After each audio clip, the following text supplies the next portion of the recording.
Hentikan kebiasaan makan ubi jalar sekarang juga. Makanan desa yang dianggap merakyat ini ternyata menyimpan dua sisi mata uang bagi tubuh lansia. Di satu sisi, ia bisa menjadi kunci umur panjang dan perisai dari berbagai penyakit kronis. Namun di sisi lain, jika salah cara dan salah orang yang makan, akibatnya bisa membuat bapak, ibu, dan eyang sekalian bolak-balik ke rumah sakit. Jadi, ubi jalar ini teman atau lawan bagi kita di usia senja? Jawabannya akan kita temukan bersama. Di episode kali ini, kita akan membongkar rahasia tersembunyi di balik warna-warni ubi jalar. Kenapa ubi ungu sering disebut lebih unggul daripada ubi kuning atau putih? Apa keistimewaannya? Tidak hanya itu, akan ada sebuah kisah nyata yang memilukan dari Pak Desutrisno di lereng Gunung Sumbing. Sebuah pelajaran penting tentang akibat buruk dari mengonsumsi ubi jalar secara keliru. Ini adalah informasi krusial yang wajib diketahui, jadi pastikan sobat sehat menyimak dari awal hingga akhir tanpa terlewat. Assalamualaikum. Selamat datang kembali di channel kesayangan kita Sobat Sehat Penyakit Dalam. Semoga sobat sehat semua senantiasa diberikan nikmat sehat, hati yang lapang, dan pikiran yang tenang oleh Yang Maha Kuasa, agar channel ini bisa terus memberikan manfaat. Jangan lupa dukungannya dengan menekan tombol subscribe, aktifkan juga loncengnya, agar tidak ketinggalan video terbaru. Bagi yang ingin berdiskusi lebih dalam, Bapak dan Ibu bisa bergabung sebagai member setia channel ini. Sobat sehat, mari kita mulai kupas tuntas. Akibat baik pertama dari rutin makan ubi jalar justru datang dari warnanya yang cantik, terutama ubi jalar ungu. Warnanya yang pekat itu bukan sekadar hiasan. Warna ungu itu berasal dari zat bernama antosianin, sebuah antioksidan super yang sangat kuat. Antioksidan ini ibarat pasukan pembersih di dalam tubuh kita yang bertugas menangkal serangan radikal bebas, yaitu molekul jahat yang bisa merusak sel dan memicu berbagai penyakit penuaan. Radikal bebas ini bisa berasal dari polusi udara, makanan yang kita konsumsi, atau bahkan dari proses alami di dalam tubuh. Dengan adanya pasukan antosianin dari ubi ungu, sel-sel tubuh kita menjadi lebih terlindungi dari kerusakan. Ini artinya, proses penuaan sel bisa diperlambat. Dan risiko penyakit-penyakit degeneratif seperti pikun atau demensia bisa ikut ditekan. Jadi, semakin pekat warna ungunya, semakin hebat pula kekuatan perlindungannya untuk otak dan tubuh kita. Untuk ubi jalar yang berwarna oranye atau kuning, ia juga punya jagoannya sendiri, yaitu beta-karoten. Zat inilah yang akan diubah oleh tubuh kita menjadi vitamin A. Seperti yang kita semua tahu, vitamin A adalah nutrisi paling penting untuk menjaga kesehatan mata kita di usia senja. Risiko gangguan penglihatan seperti katarak dan degenerasi makula semakin meningkat. Mengonsumsi ubi jalar oranye secara teratur bisa menjadi cara lezat untuk merawat mata kita agar tetap awas dan jernih. Manfaat pengobatan diabetes. Sekarang kita bahas penyakit yang paling ditakuti, yaitu diabetes. Banyak yang mengira ubi jalar itu manis dan berbahaya bagi penderita diabetes. Ini adalah pemahaman yang perlu diluruskan. Faktanya, ubi jalar memiliki indeks glikemik yang lebih rendah dibandingkan nasi putih atau roti tawar. Indeks glikemik adalah ukuran seberapa cepat makanan meningkatkan kadar gula darah. Semakin rendah angkanya, semakin aman bagi penderita diabetes. Inilah akibat baik yang sangat signifikan. Kandungan serat yang tinggi di dalam ubi jalar juga berperan penting. Serat ini memperlambat proses pencernaan dan penyerapan gula ke dalam aliran darah, sehingga tidak terjadi lonjakan gula darah yang drastis setelah makan, menurut beberapa penelitian, termasuk yang pernah diulas dalam American Journal of Clinical Nutrition. Konsumsi ubi jalar rebus atau kukus dapat membantu meningkatkan sensitivitas insulin pada beberapa pasien diabetes tip 2. Artinya, tubuh bisa menggunakan hormon insulin dengan lebih efisien. Namun, kuncinya tetap pada cara pengolahan dan porsi. Pilihlah metode kukus atau rebus dan hindari menggorengnya atau menambahkan gula. Porsi yang dianjurkan pun cukup 1 buah ukuran sedang saja dalam sehari sebagai pengganti sebagian porsi nasi, bukan sebagai tambahan. Dengan cara ini, penderita diabetes tetap bisa menikmati manisnya ubi jalar tanpa perlu khawatir akan akibat buruk pada kadar gula darahnya. Sebuah solusi pangan lokal yang cerdas dan menyehatkan. Manfaat pengobatan darah tinggi dan kolesterol. Bagi sobat sehat yang berjuang dengan tekanan darah tinggi dan kolesterol, ubi jalar juga menawarkan akibat baik yang luar biasa. Sama seperti pisang, ubi jalar merupakan sumber mineral kalium yang baik. Kalium ini bekerja menyeimbangkan kadar garam natrium di dalam tubuh, membantu pembuluh darah lebih rileks, dan pada akhirnya membuat tekanan darah lebih stabil. Kalium ini bekerja menyeimbangkan kadar garam natrium di dalam tubuh, membantu pembuluh darah lebih rileks, dan pada akhirnya membuat tekanan darah lebih stabil. Ini adalah cara alami untuk membantu kerja obat hipertensi yang mungkin Bapak dan Ibu konsumsi setiap hari. Kemudian, untuk urusan kolesterol, lagi-lagi sang pahlawan seratlah yang beraksi.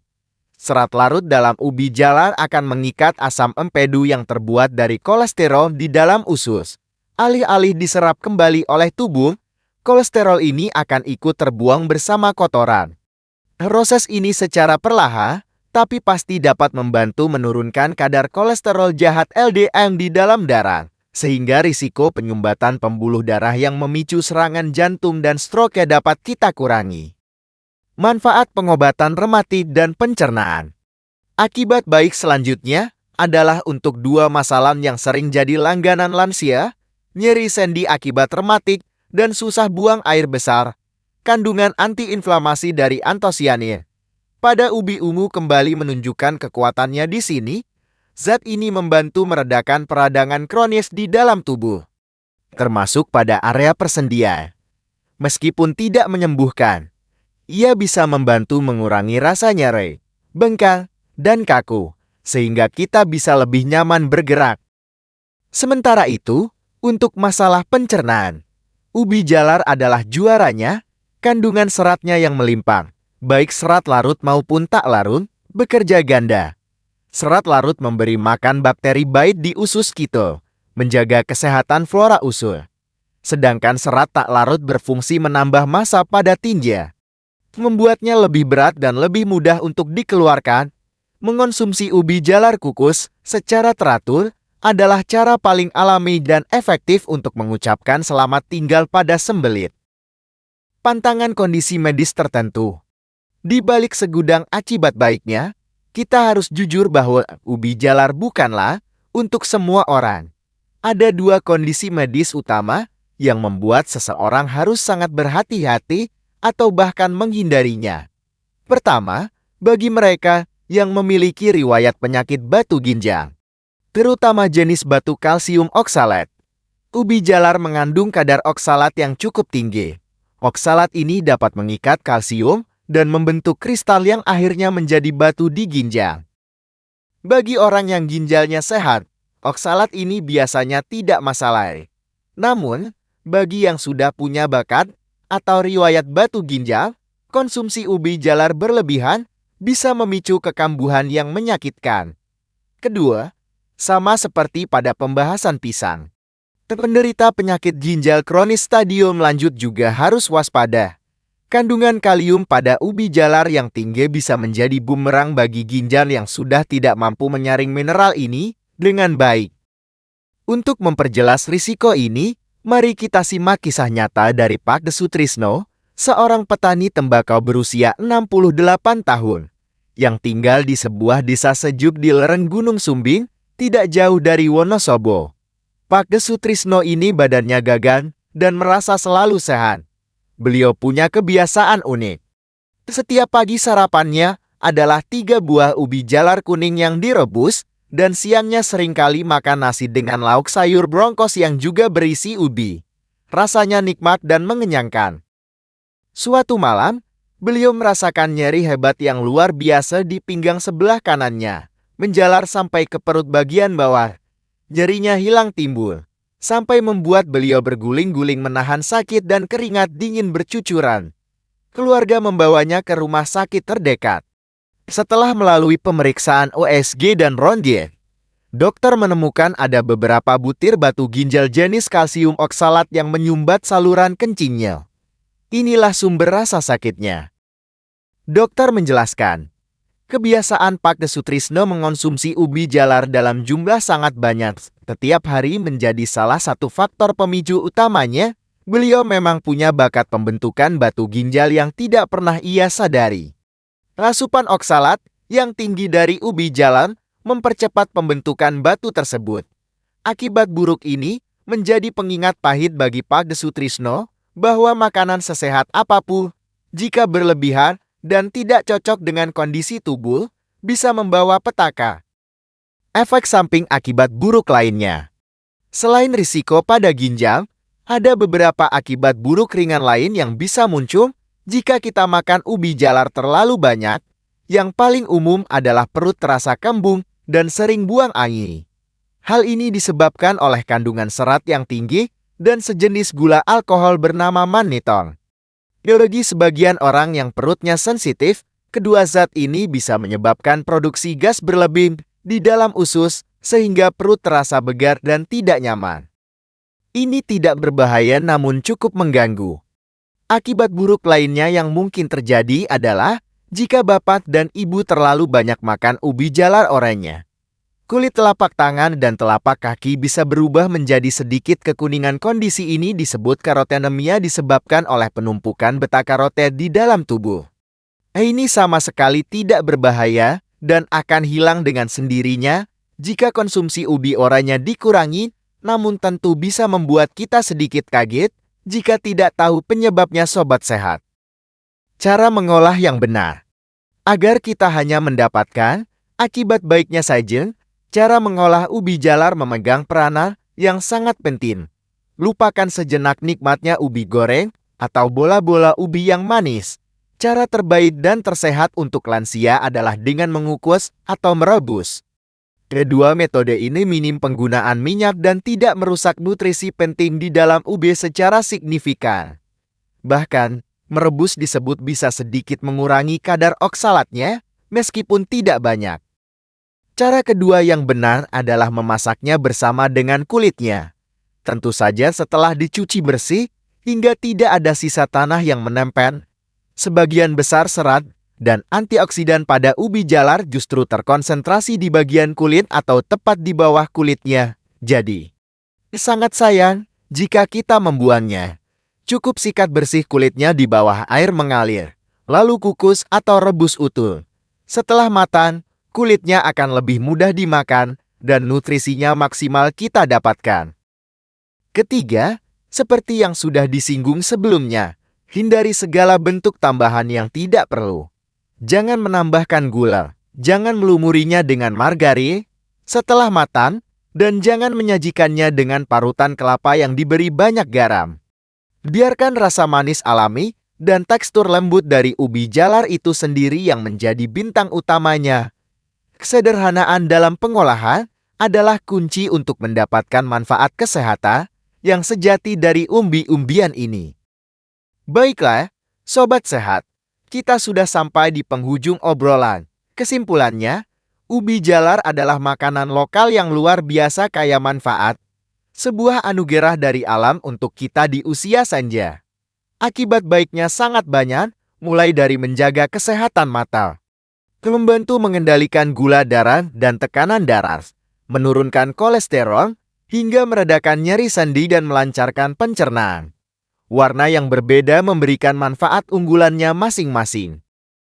Namun, ia juga memiliki akibat buruk yang harus diwaspadai. Risiko utama adalah bagi penderita riwayat batu ginjal jenis oksalat dan mereka yang memiliki gangguan ginjal kronis stadium lanjut. Konsumsi berlebihan juga bisa menyebabkan kembung. Kunci untuk mendapatkan manfaatnya adalah dengan memilih cara olah yang benar, yaitu dikukus atau direbus, serta menjaga porsi agar tidak berlebihan. Kenali tubuh. Nikmati manfaatnya dengan bijak. Sebagai penutup, izinkan saya berbagi sedikit nasihat. Alam telah menyediakan apotek terlengkap di kebun dan pekarangan rumah kita. Namun, setiap obat alami di dalamnya memiliki aturan pakai dan dosisnya sendiri.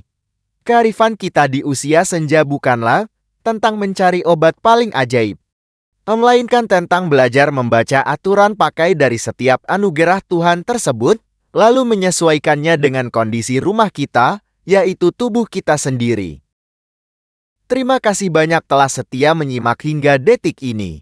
Semoga apa yang kita diskusikan bisa membawa kebaikan dan kesehatan bagi kita semua.